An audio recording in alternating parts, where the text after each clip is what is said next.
सांगली जिल्ह्यात अतिवृष्टीचे थैमान. गेल्या 2 दिवसांपासून झालेल्या मुसळधार पावसामुळे सांगली जिल्ह्यात शेती आणि जनजीवन विस्कळीत झाले आहे. द्राक्ष, डाळिंब, ऊस, फुलबाग आणि भाजीपाला यांसह कोट्यवधींचे नुकसान झाले आहे. अनेक शेतजमिनी पाण्याखाली गेल्या आहेत. अग्रणी, येरळा आणि मान नद्या दुथडी भरून वाहत आहेत. तासगाव, आटपाडी, जत, गावठे, महांकाळ, पलूस, वाळवा, खानापूर, शिराळा व मिरज तालुके विशेषतः प्रभावित झाले आहेत. शेतकऱ्यांच्या नुकसानीची पाहणी करताना प्रभाकर, बाबा, संजय पाटील यांनी थेट शेतात जाऊन शेतकऱ्यांच्या समस्या ऐकल्या. शेतकऱ्यांनी तातडीने पंचनामे करून सरसकट नुकसान भरपाई देण्याची मागणी केली आहे.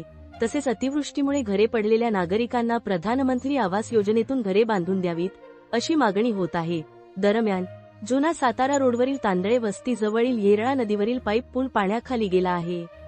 प्रशासनाने लावलेला इशारा फलक गेल्या महिनाभरापासून खराब अवस्थेत असल्याने वाहनचालकांना मनस्ताप सहन करावा लागत होता.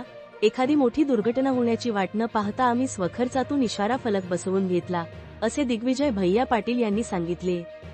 सांगली जिल्हा संवादात अंकुश तानाजी सुर्वेची रिपोर्ट.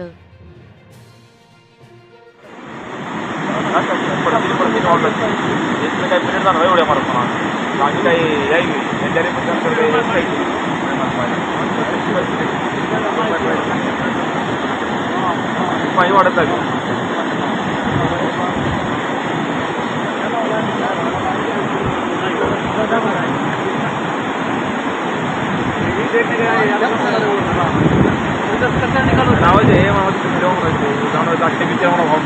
आहे पाण्यात प्रवाह जास्त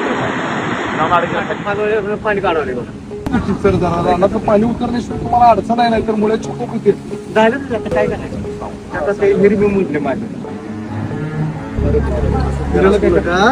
असं आपण सांगूया. तहसीलदारांना फोन लावून सांगूया आणि आमच्या ग्रुपकडनं काही मदत होईल ना पोराला सगळ्यांना सांग.